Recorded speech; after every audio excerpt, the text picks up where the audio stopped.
क्या वाकई ये ग्रुप डी का सबसे बेस्ट पोस्ट है और इसे मैं ग्रुप डी का ट्रेन मैनेजर क्यों कह रहा हूँ, जानते हैं इस वीडियो में। दोस्तों, भारतीय रेलवे में करीब 20 प्रकार से ज्यादा ट्रैक मशीन काम करते हैं। किसी भी track machine, assistant track machine का जो जॉब प्रोफाइल और ड्यूटी आवर्स डिपेंड करता है वो किस तरीके की ट्रैक मशीन पे कार्यरत। ट्रैक मशीन जो है ज्यादातर डिवीजन के अंदर ही काम करते हैं, लेकिन जरूरत पड़ने पर इन्हें डिवीजन के बाहर भी भेजा जाता है, तो विद इन जोन काम करते हैं। और जो ट्रैक मशीन है ये ब्लॉक में काम करते हैं, तो जब भी ट्रेनों का मूवमेंट सबसे कम होता है या ना के बराबर होता है तभी ब्लॉक लिया जाता है और पीडब्ल्यूआई स्टाफ और ट्रैक मशीन स्टाफ मिलकर ट्रैक की मरम्मत का काम करते हैं। तो ये मोटा माटी इनका जो काम। तो दोस्तों, आगे बढ़ने से पहले मैं आपको बता दूं, जो भी ग्रुप डी की तैयारी कर रहे हैं या किसी भी रेलवे एग्जाम की तैयारी कर रहे हैं, प्रीवियस ईयर के क्वेश्चन पेपर कितने इंपॉर्टेंट है ये सभी जानते हैं। तो सबके पास ये किताबें तो होनी ही चाहिए। जैसे कि किरण इंस्टीट्यूट की तरफ से जो आरआरबी ग्रुप डी जो 2022 के सॉल्व पेपर्स है, जैसे कि आप स्क्रीन में देख सकते हैं, तो ये जो खासकर ये बुक्स तो आपके पास होनी ही चाहिए ताकि आपको अंदाजा आए कि जो एग्जाम पैटर्न किस तरीके से क्वेश्चन पूछे जाते हैं और जो उसका टाइप वाइज समझ में आपको समझने में आसानी होगी। इसके अलावा जो मैथ्स एंड रीजनिंग के प्रीवियस ईयर के जो सॉल्व पेपर्स हैं ये भी आप प्रेफर कर सकते हैं। ये सारे एग्जाम्स में आपको काम आने वाले हैं। देन जो मेरा सबसे फेवरेट है वो है सामान्य ज्ञान। इसकी भी आप 2 किताबें मैं आपको बता सकता हूँ, जो कि एक क्वेश्चन बैंक है, 2018 से 23 तक है। देन वन लाइनर अप्रोच जो सामान्य विज्ञान का है। तो ये सारी जो किताबें हैं जो आप प्रिफर कर सकते हैं, जो कि आपको अपने एग्जाम में एक्सेल करने में मदद करेगी। अभी वापस आते हैं अपने टॉपिक की तरफ। जो अगर जो असिस्टेंट ट्रैक मशीन की एलिजिबिलिटी की बात करें तो ये 10th पास इनकी एलिजिबिलिटी है। कोई भी खाली 10th पास होना चाहिए, आपको आईटीआई की जरूरत नहीं है। देन जो एज है 18 से 33, हालांकि 36 बता दिया गया है इस बार कोरोना की वजह से। इसके अलावा जो कैटेगरी से बिलोंग करते हैं उन्हें एक्स्ट्रा एज रिलैक्सेशन मिलेगा इसमें। जो मेडिकल स्टैंडर्ड है B1, जिसमें कलर ब्लाइंडनेस हो या आपको चश्मा हो, it is completely normal. Recruitment process की बात करें तो इसमें 4 स्टेजेस में इनके रिक्रूटमेंट होता है। पहला है single CBT test, then followed by PET medical, then document verification, आखिर में फाइनल मेरिट निकलती है। तो CBT की बात करें, जो इनका जो सिलेबस आपको पता होना चाहिए, मतलब ब्लाइंडली मत तैयारी में मत लग जाइए। जो इनका जो सिलेबस है मैं आपको स्क्रीन शॉट में दिखा दूंगा, वो सिर्फ आपको उसी में से प्रिपेयर करना है। ऐसा नहीं कि मतलब जो आप किताबें उठा के पढ़ने चालू। जो जो एग्जाम पैटर्न है 90 मिनट में आपको 100 क्वेश्चन अटेम्प्ट करने हैं 100 मार्क्स के। और CBT अगर आप क्वालिफाई कर जाते हैं देन आपका PET होगा। तो जो मेल कैंडिडेट्स का क्राइटेरिया अलग है और फीमेल का अलग है, मैं आपको स्क्रीन में बता दूंगा। तो आपको वो भी आपको पास करना अनिवार्य है आपके लिए। ट्रेनिंग की बात करूँ, अक्सर यूट्यूबर बताते हैं इसमें ट्रेनिंग नहीं होता, डायरेक्ट आपको पोस्टिंग दी जाती है।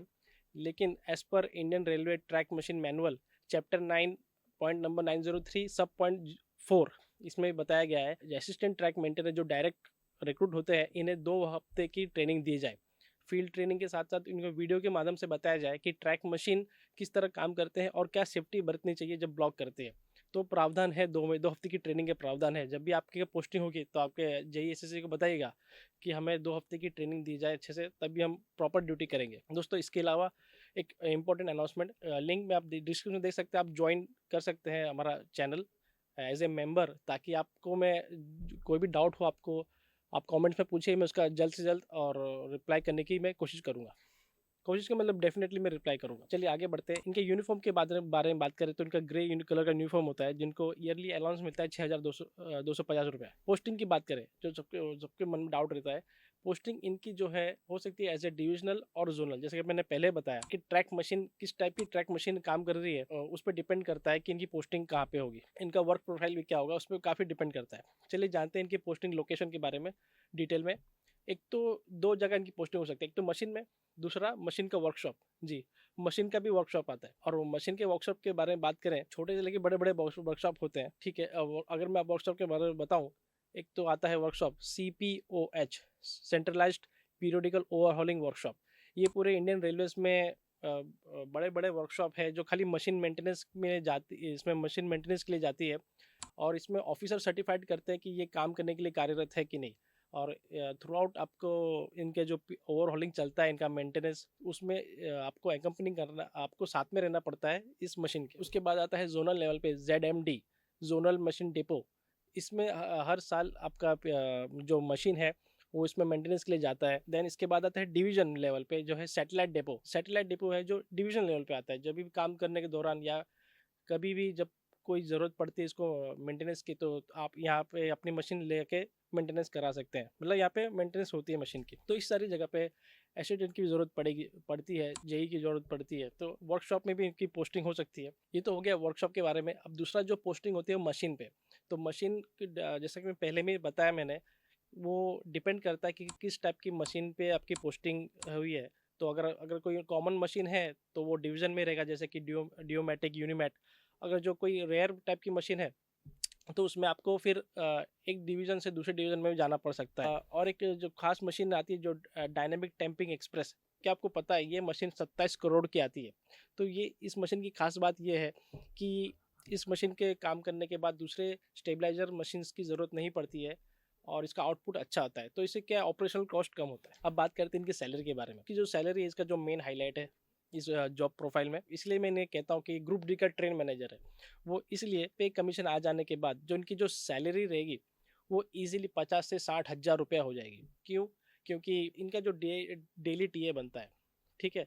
अगर अगर जो फिटमेंट फैक्टर की बात करें, जो मीडिया में बहुत चल रहा है, कोई कहीं पे 1.86, 1.92, 2.57, 2.86, तो अगर मैंने इनको राउंड फिगर में ले लेता हूँ, इनको अगर दो भी रख लिया जाए, 18,000 इंटू दो, जो मिनिमम बेसिक सैलरी है, तो 36,000 इनकी बेसिक बन जाती है।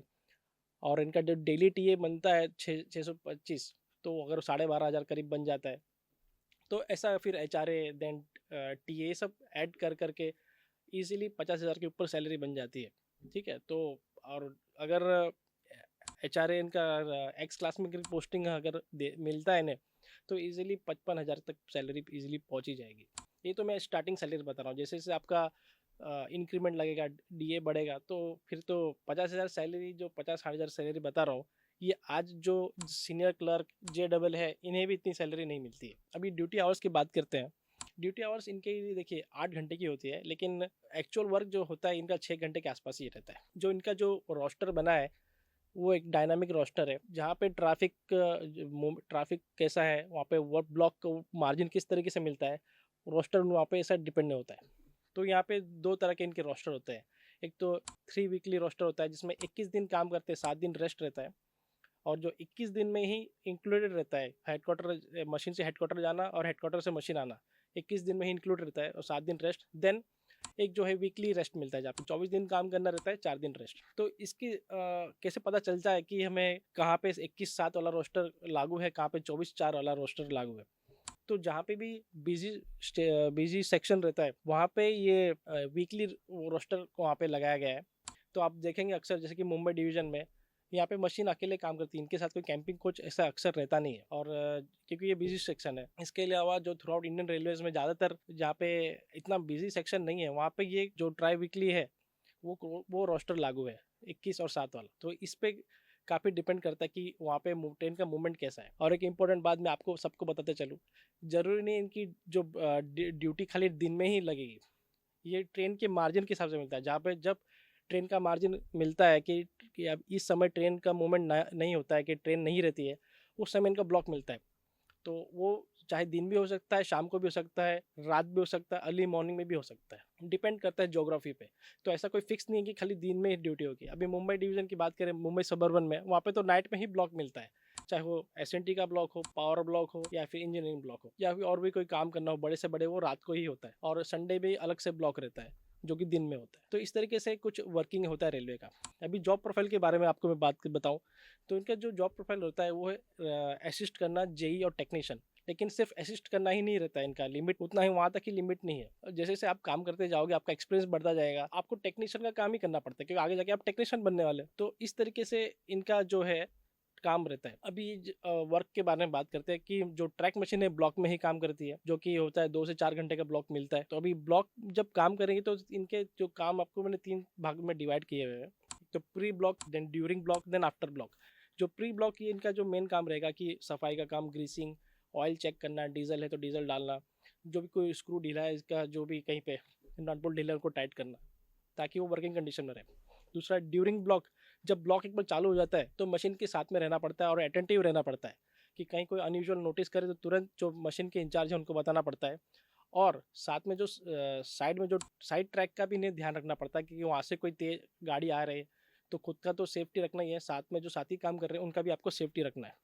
इसके बाद जब ब्लॉक खत्म हो जाता है, तो फिर से वही सफाई का काम करना पड़ता है। ऐसे कोई चेक करना पड़ता है कि ऐसे कोई इश्यूज तो नहीं है जो मशीन काम करने के बाद, जैसे कि कोई बेयरिंग टूट गया हो, कोई पाइप टूट गया हो, कहीं से ऑयल लीकेज हो रहा हो, कोई पार्ट को रिप्लेस करना है, अगर वो पार्ट अवेलेबल नहीं है तो वर्कशॉप जाके लेके आना है, सो एंड सो फोर्थ। तो ये सारी जो है ब्रीफ में मैंने आपको काम बताया। इनका जो वर्कलोड रहता है वो है मॉडरेट होता है, और रिस्क इसमें ऐसा सच कुछ रहता नहीं है, सिवाय जब ब्लॉक चालू है कि साइड में जो ट्रैक है उसका आपको ध्यान रखना पड़ता है। अब बात करते हैं इनके प्रमोशन के बारे में। प्रमोशन का जो रेगुलर प्रमोशन है, जैसे कि लेवल 1 में आप असिस्टेंट में आओगे, देन असिस्टेंट से technician 3, technician 2, technician 1, then senior technician जो कि लेवल 6 तक पहुंचता है। 10 से 15 साल का समय लग ही जाता है। इससे ज़्यादा भी लग सकता है, इससे कम भी लग सकता है, depend upon division to division. लेकिन आपको अगर जेई बनना है, अगर इसमें अगर डिपार्टमेंटल अगर एग्जाम की बात करें, जो एलडीसी से आप जेई बन सकते हैं, 3 साल सर्विस करने के बाद आप एलिजिबल होते हो जेई के एग्जाम देने के लिए, लेकिन बशर्ते आपके पास जेई का क्वालिफिकेशन होना चाहिए इंजीनियर बनने का। इसके बाद एक जीडीसी करके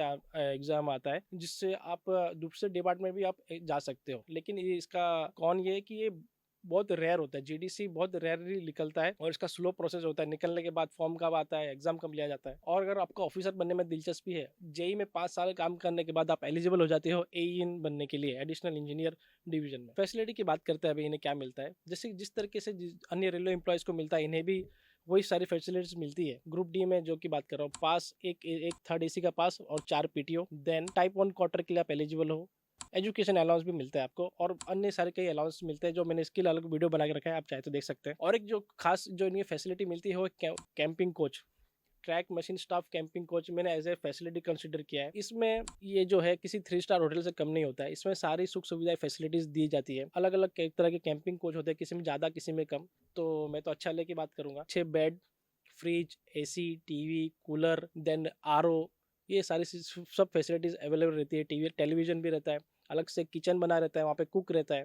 कहीं कहीं जगह कुक भी नहीं भी रहता है, लेकिन जहाँ तक मैंने नोटिस किया है कुक भी दिया जाता है, जो कि प्राइवेट कॉन्ट्रैक्टर के द्वारा प्रोवाइड कराया जाता है। आराम से आप अपना जो मैं खासकर ये उनके लिए बना रहा हूँ जो स्टूडेंट है, जो स्टूडेंट जब आएंगे पास होके, जब जो बैचलर लाइफ में रहते हैं, तो आराम से अपनी पढ़ाई करके आगे जा सकते हैं। और जब अगर आपको 21/7 वाला रोस्टर मिल गया, जो 3 वीक रोस्टर वाला मिल गया, तो आपके लिए क्या ही कहना। इसलिए मैं ये one of the best job मानता हूँ ग्रुप डी में।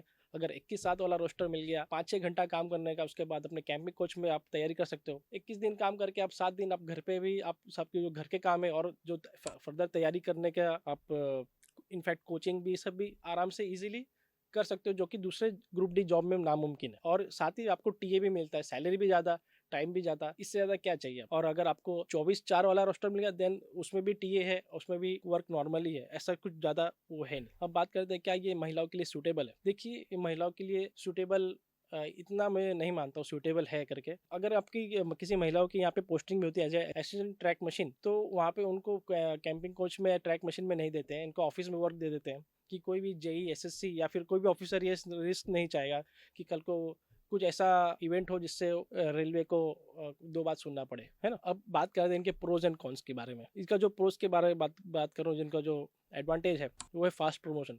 असिस्टेंट से टेक्नीशियन और टेक्नीशियन 2-3 एक कंपैरेटिवली दूसरे डिपार्टमेंट से जल्दी पोस्टिंग होती है, जल्दी प्रमोशन होता है। इन्हें टीए मिलता है। तीसरा, ट्रैवल, जो जिन्हें ट्रैवल एंथुसियास्ट है, जो ट्रैवल करना पसंद करते हैं एक जगह से दूसरी जगह, उनके लिए अच्छी जॉब है, लाइक ट्रेन मैनेजर। इसलिए मैं एक ट्रेन मैनेजर से इनको कंपेयर कर रहा हूँ। ग्रुप डी का ट्रेन मैनेजर है ये। चौथा, इनका फ्यूचर ब्राइट है। देखिए, रेलवे ये चाहती है कि गाड़ियों की स्पीड बढ़ाया जाए। स्पीड तभी बढ़ेगी जब ट्रैक मजबूत होंगे। ट्रैक जब भी मजबूत होंगे जब ट्रैक मशीनें और ट्रैक मेंटेनर, असिस्टेंट ट्रैक, जितने भी इंजीनियरिंग स्टाफ है, वो ज़्यादा से ज़्यादा मेहनत करे और अच्छे से जल्द इनको मजबूत करें। तो ये जो डिपार्टमेंट है मशीन का, ये इम्पोर्टेंट विभाग है, और इसमें लगातार भर्ती होती रहेगी और मशीनें बढ़ती रहेंगी। ज़्यादा मशीनें बढ़ेगी तो ज़्यादा कम दूर जाना पड़ेगा आपको, तो सेक्शन में ही काम करना पड़ सकता है आगे जाकर, या विद इन डिवीजन ही काम करना पड़ेगा आपको आगे जाकर। मेरे को ज़्यादा से ऐसा लगता है। अभी बात करते हैं इसके डिसएडवांटेजेस की, कॉन्स की। ये सूटेबल नहीं है गर्ल्स के लिए, महिलाओं के लिए सूटेबल होता तो अच्छा रहता। उसके बाद है फैमिली इशूज़। अगर आप 21/7 वाले रोस्टर में आप काम करते हो, तो थोड़े फैमिली सेक्रीफाइस तो आपको करना ही पड़ेगा। जैसे कि आप थोड़े मतलब इंपॉर्टेंट इवेंट, अपने घर में कोई छोटा इवेंट है, या फिर बच्चों को पेरेंट्स मीटिंग है या कोई फंक्शन है, तो उसमें शायद मिस करना पड़े। त्योहारों के दिन आप शायद नहीं रहो अपने घर पे, तो ऐसा कुछ है। और जो तीसरा कौन है इसमें, वर्कलोड कभी कभार बहुत ज़्यादा हो सकता है, डिपेंड अपॉन द मशीन। किसी किसी मशीन में ज़्यादा मेंटेनेंस ज़्यादा फिजिकल वर्क लगता है। इसके जॉब प्रोफाइल में शामिल है। दोस्तों आपको वीडियो कैसा लगा कमेंट्स में बताइएगा। मिलते हैं नेक्स्ट वीडियो में।